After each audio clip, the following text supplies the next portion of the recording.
Subscribe करें गुरुजी world और bell icon को प्रेस करें सबसे पहले सिलेक्शन के लिए। जय हिंद साथियों, स्वागत है आपका गुरुजी वर्ल्ड 2.0 में। साथियों, जिस क्लास का आपको कई दिनों से बेसब्री से इंतजार था वो क्लास आज यूट्यूब पर आ चुकी है। तो 200 दमदार प्रश्नों के माध्यम से कंप्यूटर को पूरा कवर करेंगे और फतेह करेंगे आपकी परीक्षा को। तो क्लास आपकी शुरू हो चुकी है। हर एक क्वेश्चन साथियों A1 होगा, यानी कि सभी क्वेश्चंस आपकी परीक्षा के लिए बेहद खास और बेहद महत्वपूर्ण है। तो साथियों, पहले प्रश्न से हम लोग यहाँ पर शुरुआत करते हैं कि कंप्यूटर आखिर क्या है। तो यहाँ पर बचपन में आपने सुना होगा कि कंप्यूटर एक इलेक्ट्रॉनिक डिवाइस है। तो यहाँ पर से एक प्रश्न बन जाएगा, कंप्यूटर एक इलेक्ट्रॉनिक डिवाइस है। कंप्यूटर जो है साथियों वो कौन कौन से टास्क को पूरा करता है? तो अर्थमेटिकल और लॉजिकल टास्क को कंप्यूटर पूरा करता है।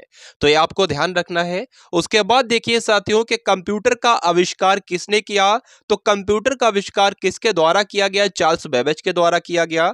पूछा जाए कब किया गया तो 1830 में किया गया। ये दोनों बातें आपको ध्यान रखना है। नेक्स्ट क्वेश्चन देखिए साथियों, यहां पर हम लोग सुपर फास्ट तरीके से क्लास को खत्म करेंगे और साथ में कंप्यूटर को पूरा फतेह कर देंगे इन 200 प्रश्नों के माध्यम से। तो क्लास में अगर एंट्री ले ली है तो क्लास को कंप्लीट देखकर जाइएगा। अगर आपको आपके सिलेक्शन से मोहब्बत है, सिलेक्शन से प्यार है, तो क्लास का हर एक क्वेश्चन आज आपके माइंड में स्टोर हो जाना चाहिए। तो फादर ऑफ कंप्यूटर साथियों किसे कहा जाता है? आप सभी लोग जानते हैं, चार्ल्स बेबेज को फादर ऑफ कंप्यूटर कहा जाता है। नेक्स्ट क्वेश्चन देखिए कि इलेक्ट्रॉनिक कंप्यूटर के आविष्कारक कौन है, यानी कि जो इलेक्ट्रॉनिक कंप्यूटर है उसका आविष्कार किसके द्वारा किया गया था? तो ये दो नाम आपको ध्यान रखना है, एक तो जॉन मॉचली का नाम और उसके अलावा प्रेस्पर एकर्टन का नाम। ये कौन है साथियों? ये आविष्कारक हैं। किसके आविष्कारक है? इलेक्ट्रॉनिक कंप्यूटर के आविष्कारक हैं। अगले नंबर का प्रश्न है कि भारत में कंप्यूटर का आविष्कार कब और कहां पर हुआ था?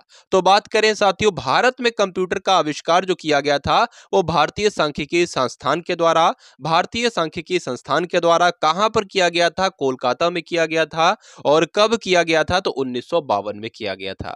तो ये सारी जानकारी साथियों आपको ध्यान रखना है। उसके बाद देखिए कि कंप्यूटर की कितनी पीढ़ियां विकसित हुई हैं, ये आपसे पूछा जा रहा है। तो अब तक साथियों कंप्यूटर की 5 पीढ़ियां जो है वो विकसित हो चुकी हैं, ये आपको ध्यान रखना है। उसके बाद देखिए कि सबसे पहला कंप्यूटर का नाम क्या है। तो सबसे पहला कंप्यूटर साथियों कौन था? उसका नाम अबेकस था। नेक्स्ट क्वेश्चन देखिए कि प्रथम इलेक्ट्रॉनिक कंप्यूटर कब बना, यह आपसे पूछा जा रहा है। तो साथियों प्रथम कंप्यूटर यानी कि इलेक्ट्रॉनिक कंप्यूटर कब बना? नवंबर 1945 में बना, यह आप लोग ध्यान रखेंगे। तो ENIAC यानी कि electronic numerical integrator and computer बना, जिसे जॉन मॉचली और जो जे प्रेस्पर एकर्ट ने बनाया। तो साथियों जो प्रथम इलेक्ट्रॉनिक कंप्यूटर बना ये बना तो 1945 में, और किसके द्वारा बनाया गया ये भी यहां पर दिया गया है और ये भी आपको ध्यान रखना है। अगले नंबर का प्रश्न है, विश्व का सबसे महत्वपूर्ण यानी कि विश्व का सबसे तेज कंप्यूटर का नाम आपको बताना है। तो जो विश्व का सबसे तेज कंप्यूटर है उसका नाम है फुगाकू। क्या नाम है साथियों? फुगाकू उसका नाम है। अगला प्रश्न देखिए कि भारत में निर्मित पहला कंप्यूटर कौन सा है? तो भारत में जो निर्मित हुआ है उस कंप्यूटर का नाम आपसे पूछा जा रहा है। तो सिद्धार्थ कंप्यूटर उसका नाम है, ये आपको ध्यान रखना है। अगला देखिए कि कंप्यूटर को हिंदी में क्या कहा जाता है। तो साथियों ये भी आप लोग ध्यान रखेंगे कि कंप्यूटर को हिंदी में क्या कहा जाता है? संगणक कहा जाता है। चलिए भाई अगला देखिए और बताइए यहां पर के ब्रेन ऑफ कंप्यूटर किसे कहा जाता है। तो सबसे पहली बात यहां पर आपको ध्यान रखना है कि ब्रेन ऑफ कंप्यूटर तो CPU को कहा जाता है। उसके अलावा आपसे पूछा जा सकता है कि CPU की फुल फॉर्म क्या होती है। तो सेंट्रल प्रोसेसिंग यूनिट जो होती है यह CPU की फुल फॉर्म कहलाती है। ठीक है साथियों, आप सभी लोग इस क्लास को एक बार शेयर करेंगे और एक बार आप सभी लोग इस क्लास को लाइक करेंगे। तो सबसे पहले साथियों क्लास को लाइक कर दीजिए, उसके बाद इस क्लास को एक बार आप सभी लोग मिलकर शेयर जरूर कर दीजिए। चलिए भाई उसके बाद यहां पर आपसे पूछा जा रहा है कि कंप्यूटर के फिजिकल डिवाइस को क्या कहा जाता है। तो जिसको हम लोग टच कर सकते हैं उसको फिजिकल डिवाइस कहते हैं, जैसे कि मॉनिटर, जैसे कि आपका कीबोर्ड हो गया, माउस हो गया, ये सब आपके फिजिकल डिवाइस ही कहलाए जाते हैं। CPU हो गया। ठीक है, तो हार्डवेयर की बात करें, कंप्यूटर के फिजिकल डिवाइस को क्या कहा जाता है? फिजिकल पार्ट्स को क्या कहा जाता है? हार्डवेयर कहा जाता है, ये आप लोग ध्यान रखेंगे। उसके बाद देखिए कि अबेकस का आविष्कार कहां पर किया गया था, यह आपसे पूछा जा रहा है। तो किस देश में साथियों अबेकस का आविष्कार किया गया था? चीन में अबेकस का आविष्कार किया गया था। अगला देखिए कि CPU और प्राइमरी मेमोरी कहां पर होती है। तो मदरबोर्ड आपने सुना होगा, मदरबोर्ड में ही सीपीयू और प्राइमरी मेमोरी होती है। अगला देखिए साथियों, सुपर फास्ट तरीके से हम लोग इस क्लास को खत्म करेंगे कंप्यूटर के साथ। चलिए, तो माइक्रो कंप्यूटर है, यानी कि माइक्रो कंप्यूटर कौन सा कहलाता है? तो जो पर्सनल कंप्यूटर होता है इसको ही माइक्रो कंप्यूटर भी साथियों कहा जा सकता है।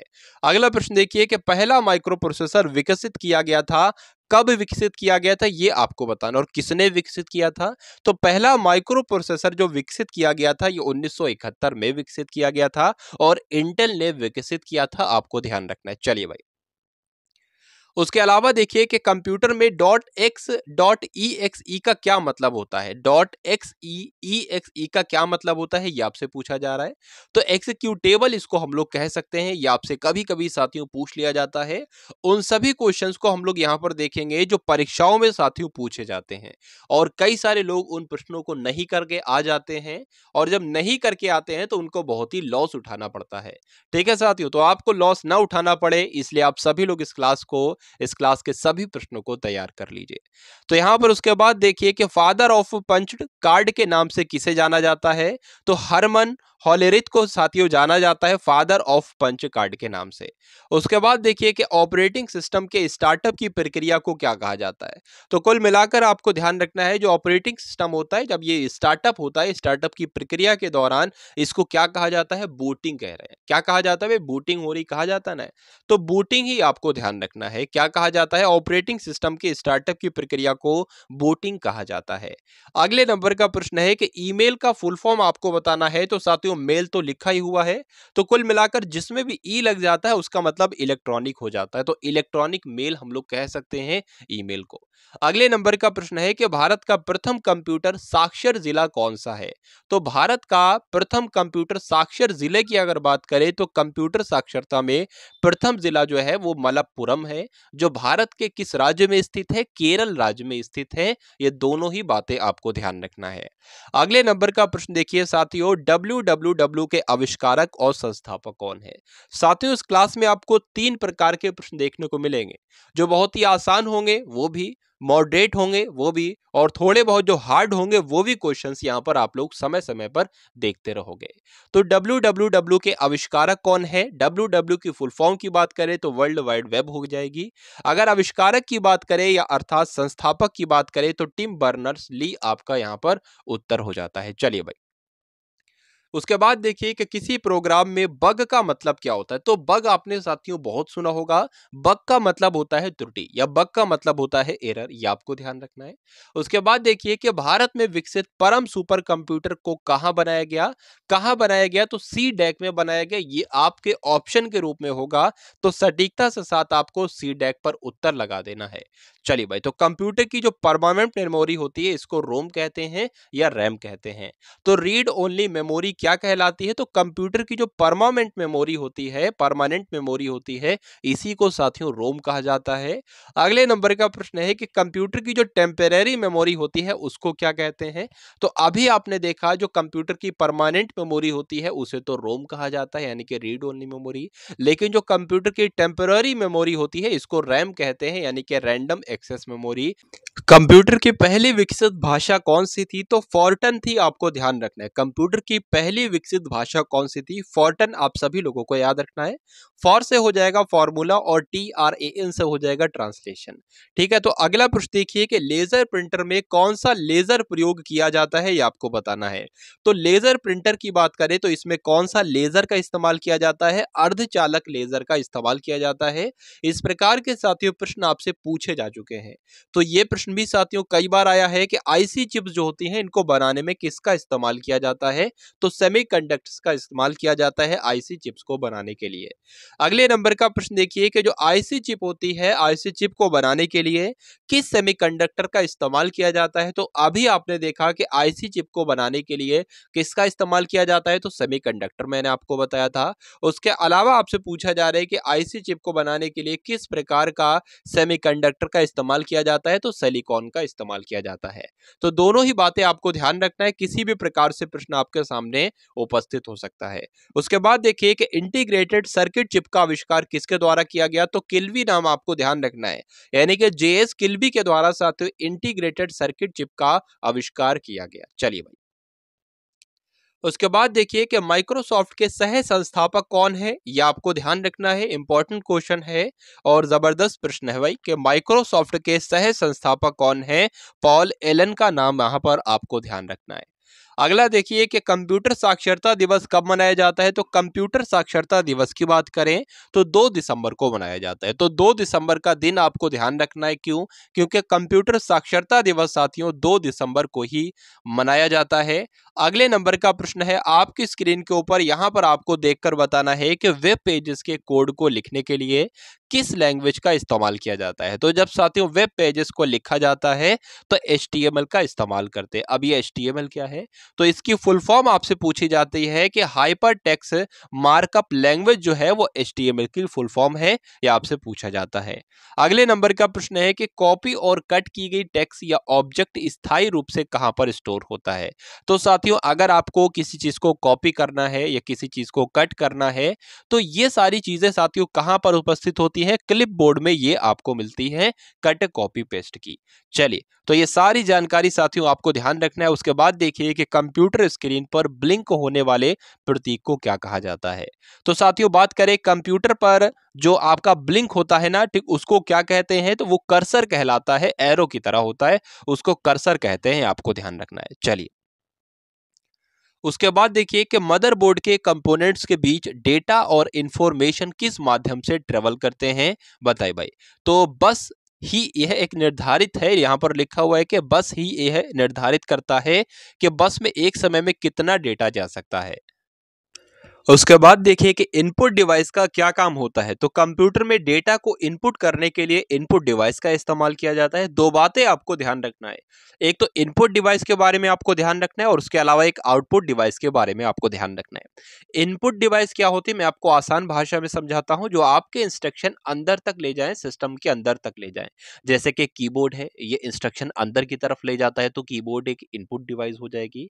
बात करें अगर हम लोग साथियों माउस की, तो माउस भी यही काम करता है, माउस भी आपका एक इनपुट डिवाइस हो जाएगा। जो चीजें बाहर की तरफ लाता है उसको आउटपुट डिवाइस कहते हैं। जैसे कि स्पीकर है, ये ध्वनि बाहर की तरफ तो लाता है, तो ये आपका आउटपुट डिवाइस हो जाएगा। मॉनिटर की स्क्रीन जो होती है वो इंफॉर्मेशन बाहर की तरफ करती है, यानी कि मॉनिटर की स्क्रीन पर आप लोग देखकर इंफॉर्मेशन लेते हो, तो मॉनिटर भी एक आउटपुट डिवाइस है। तो ये सारी जानकारी साथियों आपको ध्यान रखना है। तो वही आपसे यहाँ पर पूछा जा रहा है कि इनपुट डिवाइस का क्या काम होता है। जैसे कि कीबोर्ड है, माउस है, पूछा जा रहा है इनका क्या काम होता है। तो कंप्यूटर में डेटा इनपुट करने के लिए इनका इस्तेमाल किया जाता है, ये आपको ध्यान रखना है। चलिए भाई, उसके अलावा आपसे यहाँ पर पूछा जा रहा है कि इनपुट डिवाइस आपको बताना है कौन कौन सी है। तो मुख्य रूप से जो इनपुट डिवाइस आपको ध्यान रखना है, जैसे कि मैं आपको माउस का नाम बता चुका हूँ, कीबोर्ड का नाम बता चुका हूँ, स्कैनर जो होती है वो स्कैन करने के काम आती है, ये भी एक इनपुट डिवाइस है। और जॉयस्टिक, आपने गेम्स खेले होंगे, वहां पर एक जॉयस्टिक लगी होती है, तो वो भी आपकी क्या होती है, इनपुट डिवाइस ही होती है। ये चारों इनपुट डिवाइस आपको ध्यान रखनी है। उसके बाद देखिए साथियों, यहाँ पर आपसे पूछा जा रहा है कि कीबोर्ड और माउस क्या है। तो साथियों अभी अभी मैंने आपको बताया कि कीबोर्ड भी इनपुट डिवाइस होता है और माउस भी इनपुट डिवाइस होता है। चलिए, उसके बाद देखिए साथियों, यहां पर आपसे क्या पूछा जा रहा है कि जॉयस्टिक का क्या उपयोग होता है। तो अभी साथियों यहां पर आपको चार वो चीजें बताई गई, चार ऐसी डिवाइसेस बताई गई जो कि इनपुट डिवाइस है। तो जॉयस्टिक क्या हो जाएगी, एक इनपुट डिवाइस हो जाएगी। तो यहां पर यही आपसे पूछा जा रहा है कि जॉयस्टिक का क्या उपयोग होता है। तो जॉयस्टिक, पहली बात आपको ध्यान रखना है, ये एक इनपुट डिवाइस होती है।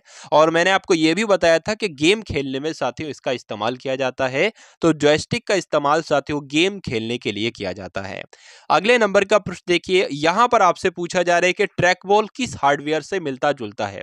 ट्रैक बॉल जो है वो किस हार्डवेयर से मिलता जुलता है। तो साथियों ट्रैक बॉल जो होता है वो माउस की तरह ही होता है। किसकी तरह होता है? ट्रैक बॉल जो है वो माउस की तरह ही होता है। तो यह भी आपको ध्यान रखना है। चलिए, उसके बाद देखिए कि कंप्यूटर में आउटपुट डिवाइस का क्या काम होता है। कंप्यूटर में जो आउटपुट डिवाइस होती है, जैसे कि मैंने आपको बताया आउटपुट डिवाइसेस क्या होती हैं, स्पीकर है, मॉनिटर है, ये सब आपकी आउटपुट डिवाइस होती हैं। तो सीपीयू से प्रोसेस डेटा को यूजर तक पहुंचाना, यानी कि हम तक पहुंचाना, आप तक पहुंचाना, किसको? जो इंफॉर्मेशन है, जो डेटा है उसको। ठीक है साथियों, तो इसका राइट आंसर क्या हो जाएगा? सीपीयू से प्रोसेस डेटा को यूजर तक पहुंचाना, ये आपकी क्या हो जाएगी? आउटपुट डिवाइसेस का काम हो जाता है। उसके बाद देखिए कि कंप्यूटर की, यहां पर आपको दिखाना है कि मुख्य आउटपुट डिवाइस के नाम यहाँ पर जो है वो बताए गए। जैसे कि आपको यहाँ पर मोस्ट इंपॉर्टेंट क्वेश्चन है और कई सारे क्वेश्चंस यहाँ पर बनेंगे। जैसे कि मैं आपको ध्यान रखना है कि जो कंप्यूटर के स्पीकर्स होते हैं ये ध्वनि को बाहर की तरफ लाते हैं, यानी कि यूजर तक पहुंचाते हैं, तो ये एक आउटपुट का काम कर रहा है, आउटपुट डिवाइस हो जाएगी। उसके अलावा जीपीएस जो होती है ये भी एक आउटपुट डिवाइस ही होती है। हेडफोन्स जो होते हैं स्पीकर की तरह ही काम करते हैं, बाहर की तरफ ध्वनि लाते हैं, तो हेडफोन्स भी आपका क्या आउटपुट डिवाइस हो जाएंगे। मॉनिटर इंफॉर्मेशन बाहर की तरफ आपको दिखाता है, तो ये भी एक आउटपुट डिवाइस हो जाएगा।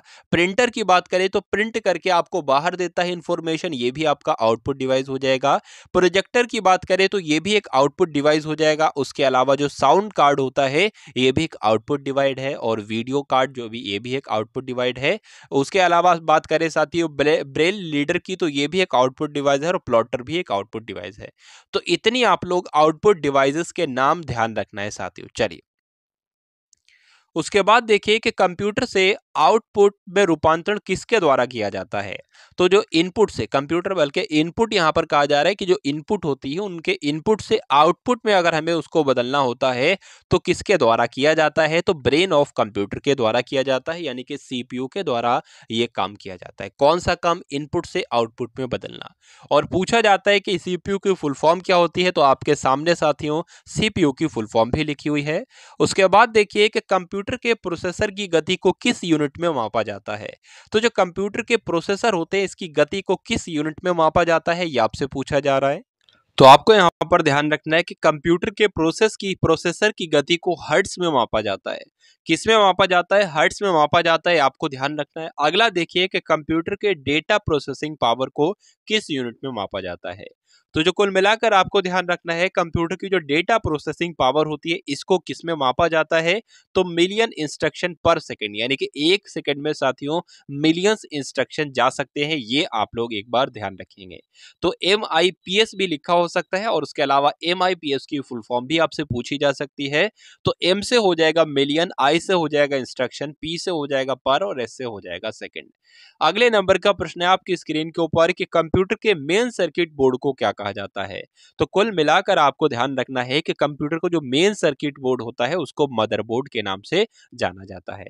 चलिए अगला देखिए कि सीपीयू की स्पीड मापने के लिए किस पैरामीटर का उपयोग किया जाता है। तो अगर आपको ब्रेन ऑफ कंप्यूटर यानी कि सीपीयू अर्थात सेंट्रल प्रोसेसिंग यूनिट की स्पीड को देखना है, मापना है, तो किस पैरामीटर का इस्तेमाल करेंगे आप लोग, क्लॉक स्पीड का इस्तेमाल करेंगे, ये आपको ध्यान रखना है।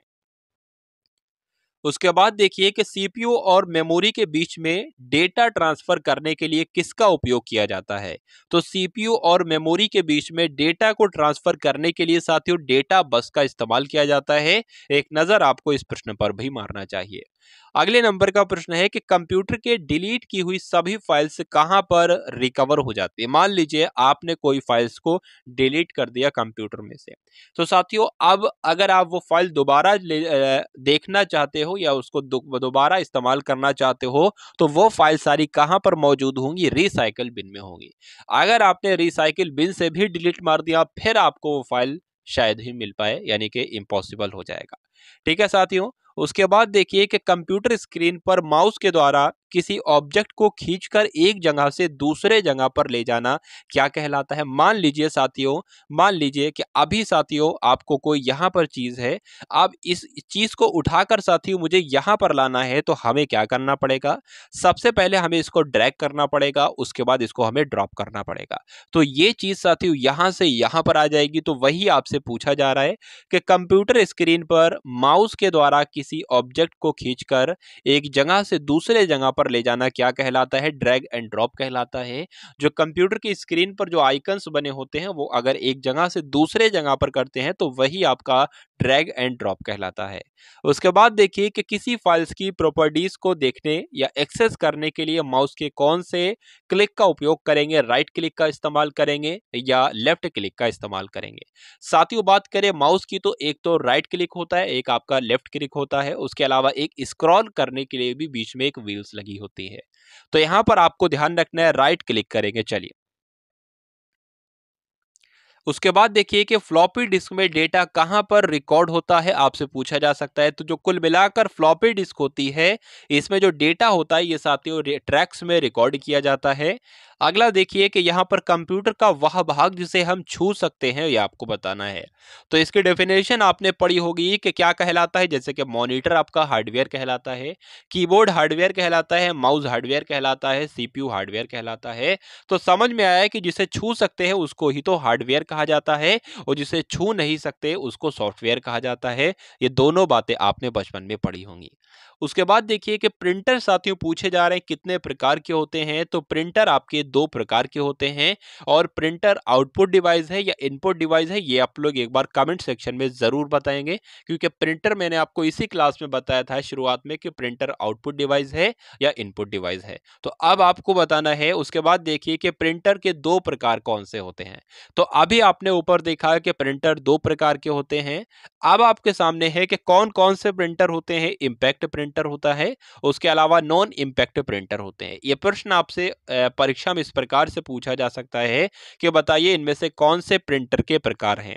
तो ए नंबर पर ये दे देंगे, बी नंबर पर ये दे देंगे, सी नंबर पर दे देंगे कि ए एंड बी दोनों, और डी नंबर पर दे देंगे इनमें से कोई नहीं। तो आपको क्या लगाना है, सी वाला लगाना है, यानी कि ए एंड बी दोनों ही प्रिंटर के प्रकार हैं।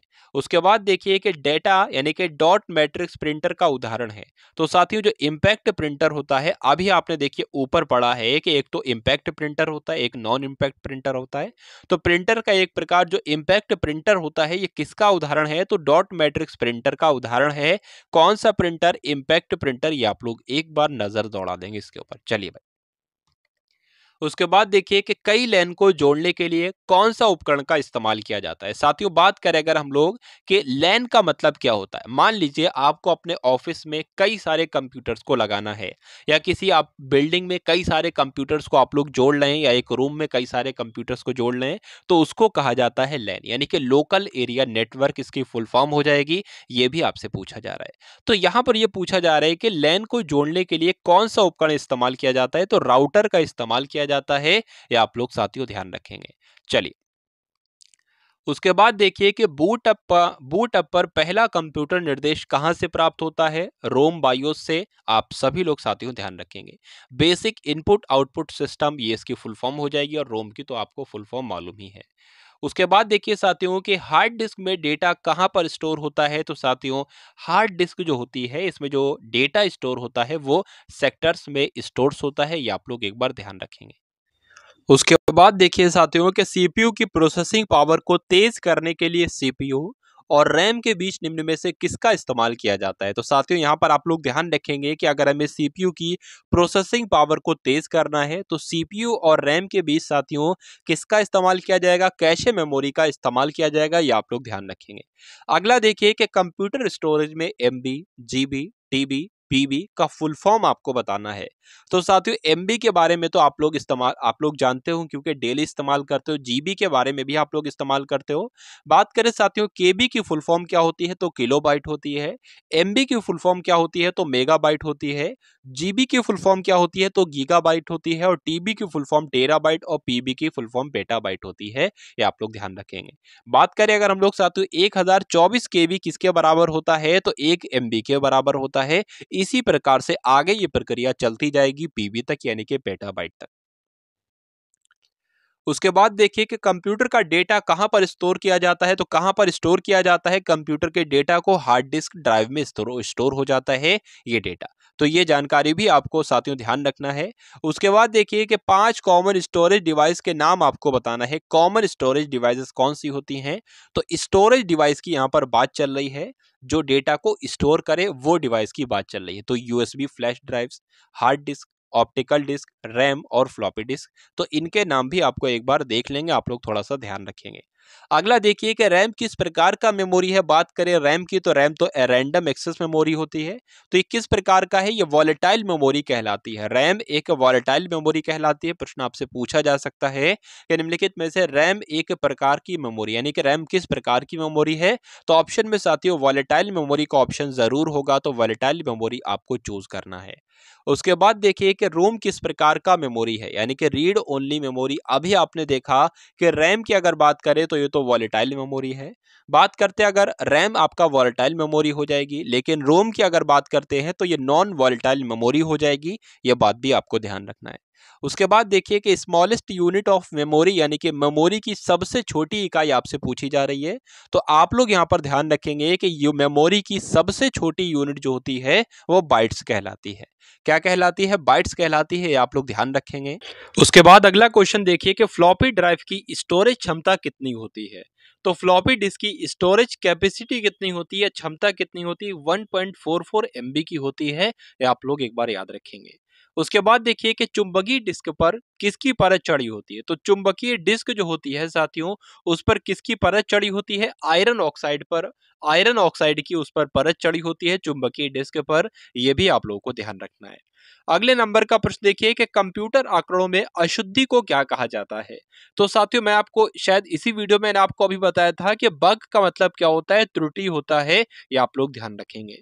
तो बग और तकनीकी भाषा में सॉफ्टवेयर बग कहते हैं। ठीक है, आप लोग ध्यान रखेंगे। तो कंप्यूटर आंकड़ों में जो अशुद्धि हो जाती है यानी कि जो गलती हो जाती है उसको क्या कहा जाता है? बग कहा जाता है।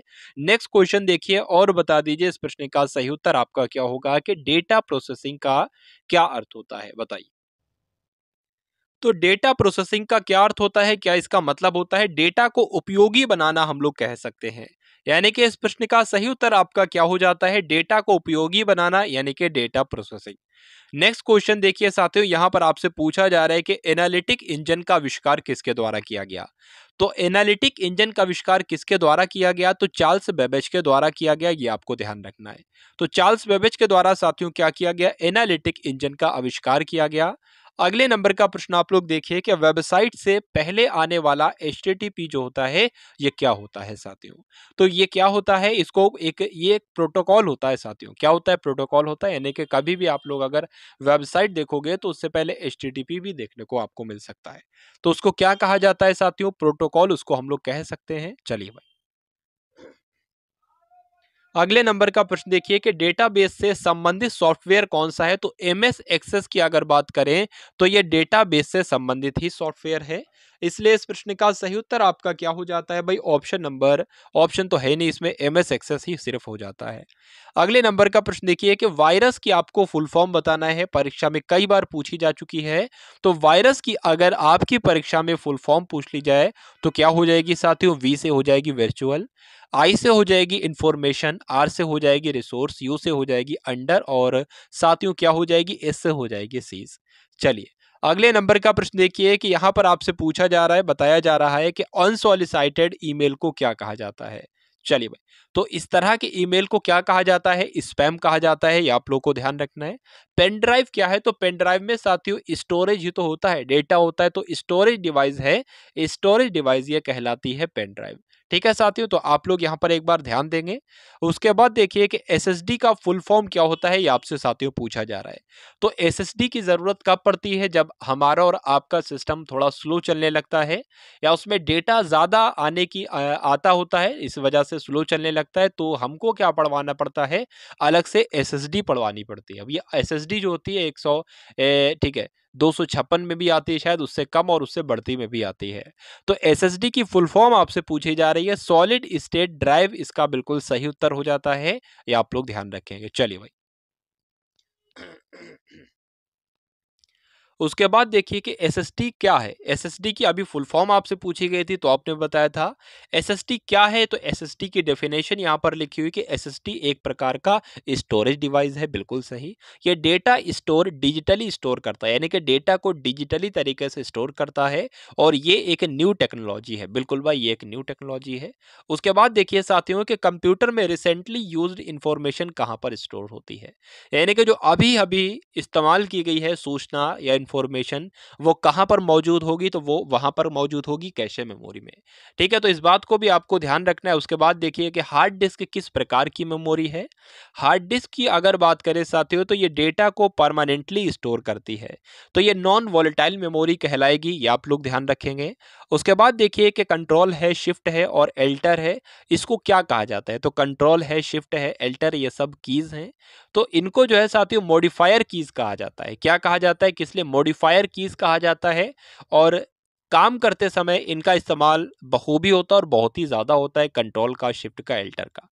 अगले नंबर का प्रश्न देखिए कि कंप्यूटर बंद करने की प्रक्रिया क्या है। तो जब कंप्यूटर को बंद किया जाता है तो इसको क्या कहा जाता है, शट डाउन कहा जाता है। यानी कि शट डाउन कर दो, यानी कि कंप्यूटर को, लैपटॉप को बंद कर दो। चलिए भाई, उसके बाद देखिए कि कंप्यूटर चालू करने की प्रक्रिया को क्या कहा जाता है। तो कंप्यूटर बंद करने को तो शट डाउन कहा जाता है। कंप्यूटर शुरू करने को यानी कि चालू करने को क्या कहा जाता है, बूटअप कहा जाता है। ये दोनों बातें आपको ध्यान रखना है, बूटअप और शट डाउन। अगले नंबर का प्रश्न है कि कीबोर्ड में फंक्शन कीज की संख्या कितनी होती है। जैसे कि आपने देखा होगा F1 सबसे ऊपर, F2, F3, ये F12 तक होती है। कहां तक होती है, F12 तक होती है।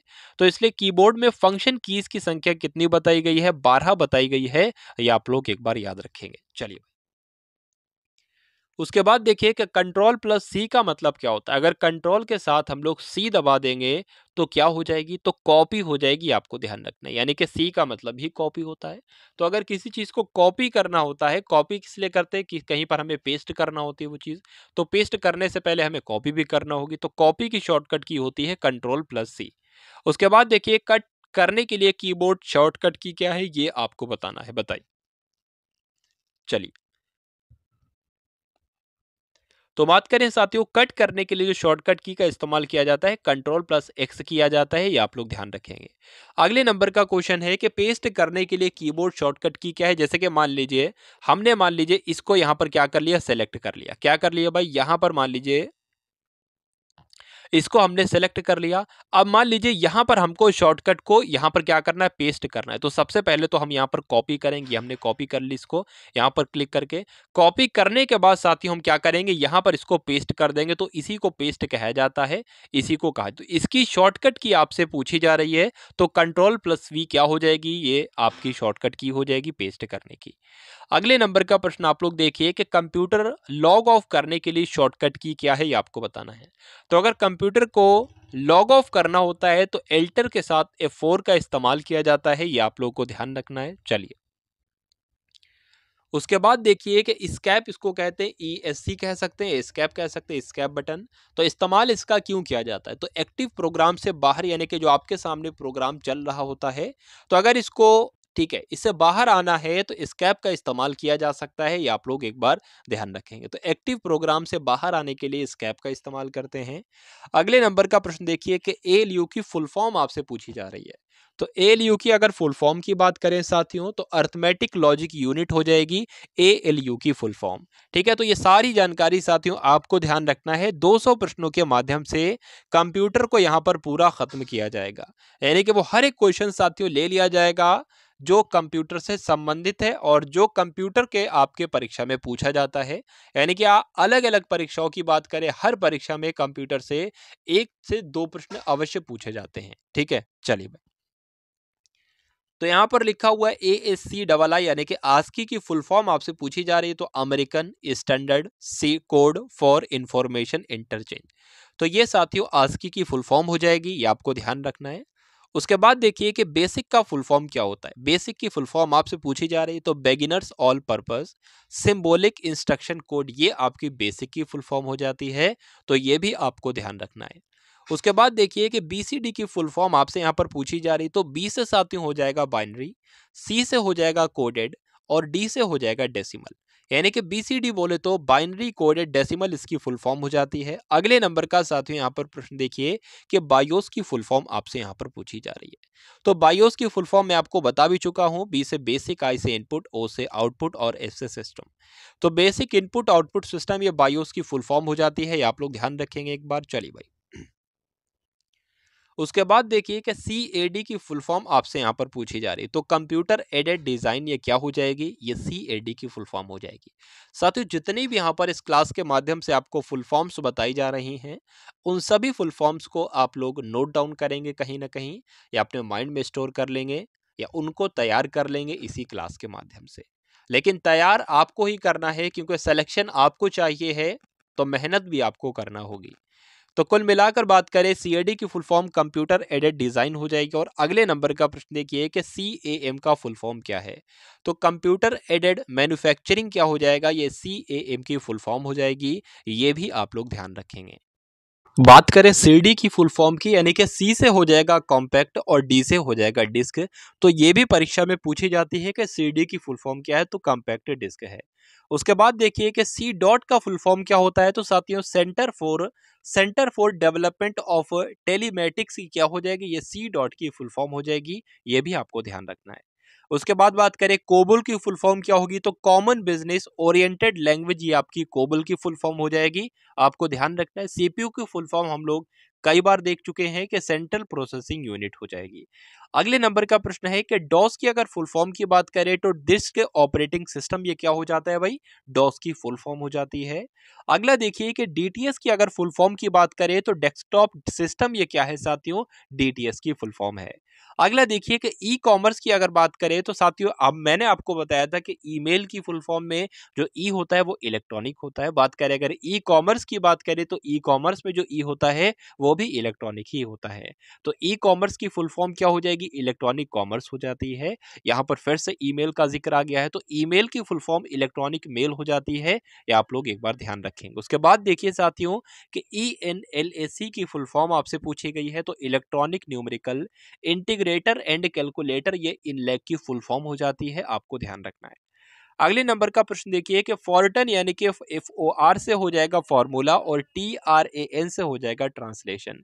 तो फॉर्टन की फुल फॉर्म की अगर बात करें तो फॉर्मूला ट्रांसलेशन हो जाता है। ये भी आप लोग एक बार ध्यान रखेंगे। चलिए भाई, उसके बाद देखिए कि HLL की फुल फॉर्म आपसे पूछी जा रही है, तो हाई लेवल लैंग्वेज क्या हो जाएगी, HLL की फुल फॉर्म हो जाती है। अगले नंबर का प्रश्न है साथियों, HTML की अगर बात करें तो HTML की फुल फॉर्म क्या होगी, हाइपर टेक्स्ट मार्कअप लैंग्वेज, ये क्या हो जाती है, तो HTML की फुल फॉर्म हो जाती है। ये आपको ध्यान रखना है। HTML की आपने फुल फॉर्म तो देख ली भाई, अब HTTP की फुल फॉर्म भी एक बार देख लीजिए। HTTP की फुल फॉर्म साथियों हाइपर टेक्स्ट ट्रांसफर प्रोटोकॉल हो जाएगी। ये सभी साथियों फुल फॉर्म्स आपको ध्यान रखना है, आपकी परीक्षा के लिए बहुत ही महत्वपूर्ण है। आपने नाम सुना होगा IBM का, तो IBM की अगर फुल फॉर्म की बात करें, इंटरनेशनल बिजनेस मशीन, ये क्या हो जाएगी, IBM की फुल फॉर्म हो जाती है। उसके बाद देखिए कि IC की फुल फॉर्म की अगर बात करें तो इंटीग्रेटेड सर्किट क्या हो जाती है भाई, ये IC की फुल फॉर्म हो जाती है। चलिए, आईपी की फुल फॉर्म की बात करें तो इंटरनेट प्रोटोकॉल शब्द आपने सुना होगा, तो आईपी की फुल फॉर्म शब्द क्या हो जाएगी, आईपी की फुल फॉर्म हो जाएगी इंटरनेट प्रोटोकॉल। उसके बाद देखिए साथियों, आईएसएच की फुल फॉर्म क्या हो जाएगी, तो इंफॉर्मेशन सुपर हाईवे क्या हो जाएगी भाई, इंफॉर्मेशन सुपर हाईवे, ये आपकी आईएसएच की फुल फॉर्म हो जाती है। बहुत बढ़िया, वेरी गुड क्लास। उसके बाद देखिए लैन की फुल फॉर्म आपसे पूछी जा रही है, तो लोकल एरिया नेटवर्क, और लैन क्या होता है ये भी मैं आपको बता चुका हूं। अभी आपको लैन की फुल फॉर्म याद रखना है, लोकल एरिया नेटवर्क। उसके बाद देखिए कि LDU की फुल फॉर्म आपसे पूछी जा रही है, तो L से हो जाएगा लिक्विड, D से हो जाएगा डिस्प्ले और U से हो जाएगा यूनिट। तो लिक्विड डिस्प्ले यूनिट, ये आपकी LDU की फुल फॉर्म हो जाएगी। LISP की फुल फॉर्म साथियों क्या हो जाएगी, तो लिस्ट प्रोसेसिंग कह सकते हैं इसको हम लोग। लिस्ट प्रोसेसिंग ये क्या हो जाएगी, LISP की फुल फॉर्म हो जाती है। ट्रिपल एल की अगर बात करें साथियों, तो लो लेवल लैंग्वेज, ठीक है। लो लेवल, अभी आपको हाई लेवल लैंग्वेज की फुल फॉर्म बताई गई थी, यानी कि हाई लेवल लैंग्वेज की शॉर्ट फॉर्म बताई थी, अब आपको लो लेवल लैंग्वेज की शॉर्ट फॉर्म बताई जा रही है। ट्रिपल एल कह सकते हैं या LLL कह सकते हैं। चलिए भाई, उसके बाद देखिए साथियों, MICR की फुल फॉर्म आपसे यहाँ पर पूछी जा रही है, तो मैग्नेटिक इंक कैरेक्टर रीडर, ये क्या हो जाएगी, MICR की फुल फॉर्म हो जाएगी। उसके बाद देखिए कि MIPS की फुल फॉर्म आपसे पूछी जा रही है, तो मिलियंस ऑफ इंस्ट्रक्शन पर सेकंड, ये MIPS की फुल फॉर्म हो जाती है। उसके बाद साथियों मॉडेम की फुल फॉर्म आपसे पूछी जा रही है, तो MO से हो जाएगा मॉड्यूलेटर और DEM से हो जाएगा डी मॉड्यूलेटर। तो मॉड्यूलेटर और डी मॉड्यूलेटर किसकी फॉर्म हो जाएगी, किसकी शॉर्ट फॉर्म हो जाएगी, मॉडेम की फुल फॉर्म हो जाएगी। आपको ध्यान रखना है। MOPS की अगर बात करें तो MOPS की फुल फॉर्म जो होगी वो मिलियंस ऑफ ऑपरेशन पर सेकंड हो जाती है। उसके बाद देखिए साथियों, अगले नंबर का प्रश्न है कि MPU की फुल फॉर्म क्या होती है, तो माइक्रो प्रोसेसर यूनिट, MPU की फुल फॉर्म हो जाएगी। तो साथियों कंप्यूटर से संबंधित जितनी भी महत्वपूर्ण फुल फॉर्म्स बनती हैं, यानी कि शॉर्ट फॉर्म्स और फुल फॉर्म्स बनती हैं, वो यहाँ पर साथियों बताई जा रही हैं आपको। चलिए, उसके बाद आपसे पूछा जा रहा है कि NIC NENET NET की फुल फॉर्म आपसे पूछी जा रही है तो नेशनल इंफॉर्मेशन सेंटर नेटवर्क की आपकी हो जाएगी। OMR की फुल फॉर्म परीक्षाओं में कई बार पूछी जा चुकी है तो ऑप्टिकल मार्क रीडर ये क्या हो जाएगी, OMR की फुल फॉर्म हो जाएगी। उसके बाद देखिए साथियों PCDOC की फुल फॉर्म क्या होती है, तो personal computer desk operating system ये आपकी PCDOC की फुल फॉर्म हो जाती है। ये भी आप लोग एक बार याद रखेंगे। साथ ही यहाँ पर आपसे पूछा जा रहा है कि PR यानी कि पी रोम की फुल फॉर्म पूछी जा रही है। तो रोम की फुल फॉर्म तो आपको मालूम है कि रीड ओनली मेमोरी होती है, लेकिन पी लग गया है तो प्रोग्रामेबल भी इसमें ऐड हो जाएगा। तो पूरी फुल फॉर्म क्या हो जाएगी पी रोम की, प्रोग्रामेबल रीड ओनली मेमोरी।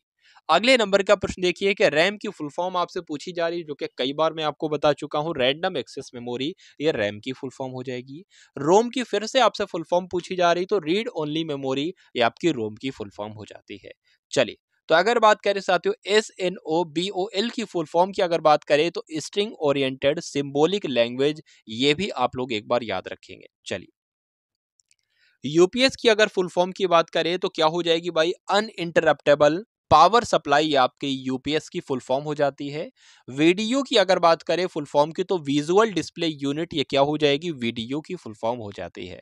अगले नंबर का प्रश्न देखिए कि VLSI की फुल फॉर्म आपसे यहां पर पूछी जा रही तो वेरी लार्ज स्केल इंटीग्रेटेड, ये क्या हो जाएगी, VLSI की फुल फॉर्म हो जाती है। ये सारी फुल फॉर्म्स आपको ध्यान रखनी है।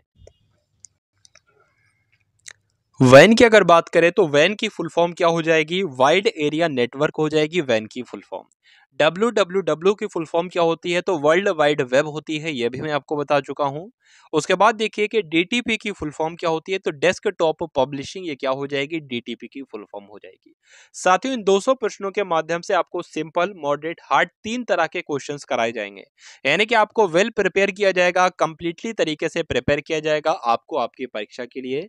तो क्लास मिस मत कीजिएगा, जितनी भी गुरुजी वर्ल्ड 2.0 पर क्लास अपलोड होती हैं, आपके लिए चलाई जाती हैं, वो सभी क्लासेस आप सभी लोग जरूर देखिएगा साथियों। चलिए, उसके अलावा देखिए साथियों कि आरपीजी की फुल फॉर्म आपसे पूछी जा रही है तो रिपोर्ट प्रोग्राम जनरेटर, ये क्या हो जाएगी, आरपीजी की फुल फॉर्म आपको ध्यान रखना है। अगर आईएसपी की बात करें तो इंटरनेट सर्विस प्रोवाइडर, ये आपकी क्या हो जाएगी, आईएसपी की फुल फॉर्म हो जाएगी, I internet service provider. Next number का प्रश्न देखिए कि प्रोग्रामों का वह समूह जिसमें दस्तावेजों का पूरा सेट होता है, इसको क्या कहा जाता है, सॉफ्टवेयर पैकेजेस इसको कहा जाता है, ये आप लोग ध्यान रखिएगा। यानी कि प्रोग्रामों का वह समूह जिसमें दस्तावेजों का पूरा सेट होता है, इसको सॉफ्टवेयर पैकेजेस कहा जाता है। नेक्स्ट नंबर का क्वेश्चन देखिए कि प्रोग्राम जो सिस्टम परफॉर्मेंस को कंट्रोल करने के लिए इस्तेमाल किए जाते हैं, उसको सिस्टम प्रोग्राम कहा जाता है। तो आपको यहाँ पर यह बात ध्यान रखना है सिस्टम प्रोग्राम के बारे में। उसके बाद देखिए कि प्रोग्राम जो चित्र, टेक्स्ट बनाने और उसे समाचार पत्र में व्यवस्थित करने के लिए इस्तेमाल किए जाते हैं, उसे वर्गीकृत किया जाता है डेस्कटॉप पब्लिशिंग पैकेज में, यह भी आप लोग एक बार देखेंगे।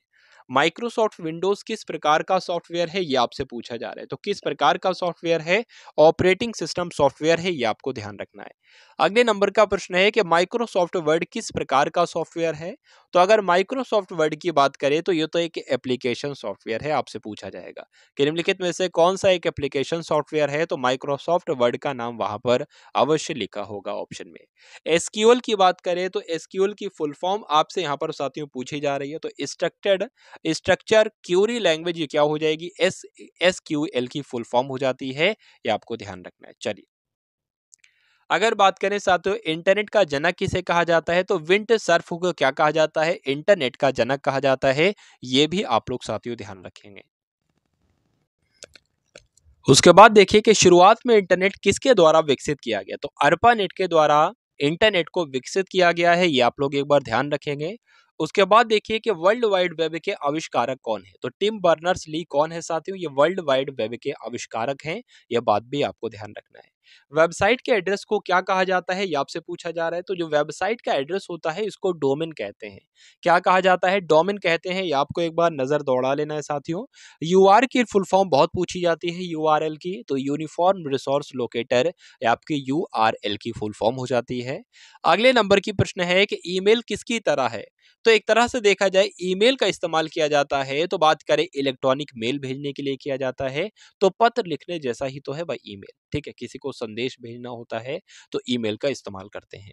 उसके बाद देखिए कि इंटरनेट एक्सेस करने के लिए कम से कम कितनी रैम की होनी चाहिए? तो इंटरनेट को एक्सेस करने के लिए कम से कम 32 MB की रैम होनी चाहिए, ये आप लोग एक बार ध्यान रखेंगे।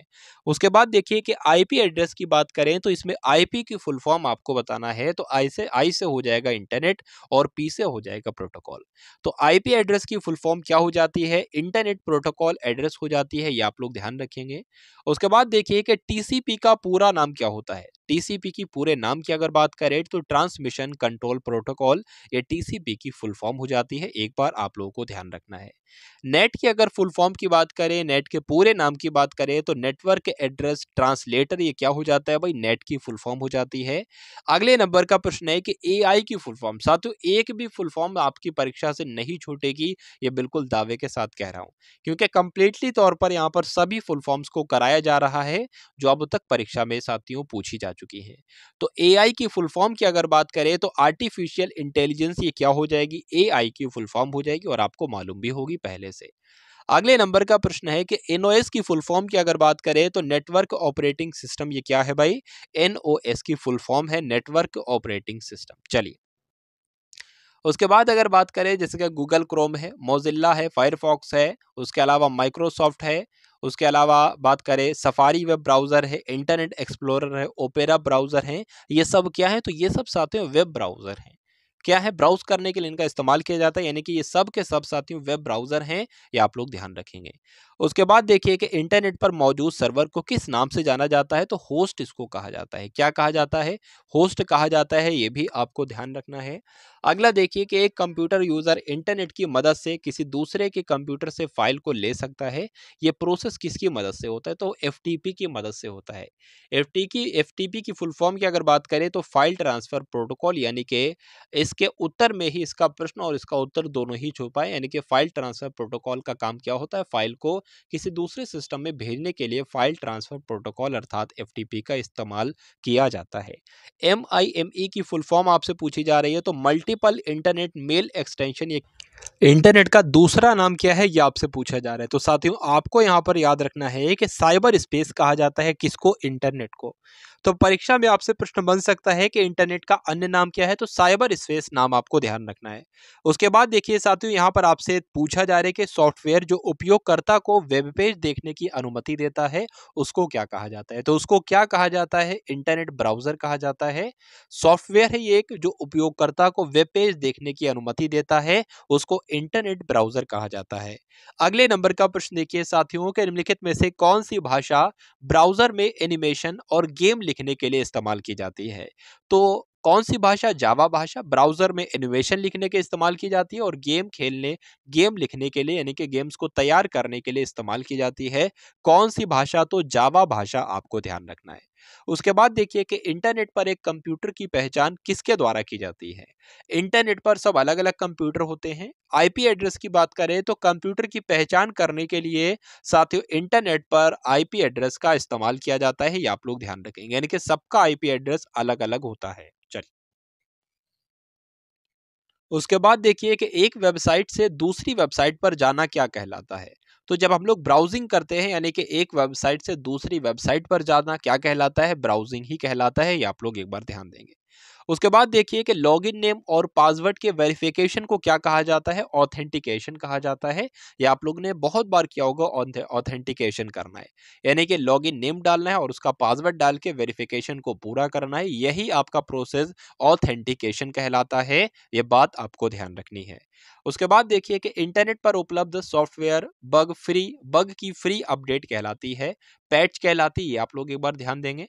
उसके बाद देखिए साथियों कि एक ईमेल पते में उपयोगकर्ता का नाम और डोमेन नाम को अलग करने के लिए उपयोगकर्ता जाने वाला, यानी कि उपयोग किया जाने वाला, इसको अलग करने के लिए कौन सा प्रतीक का इस्तेमाल किया जाता है? तो बीच में क्या होता है भाई? @ होता है, ये आप लोगों ने देखा होगा।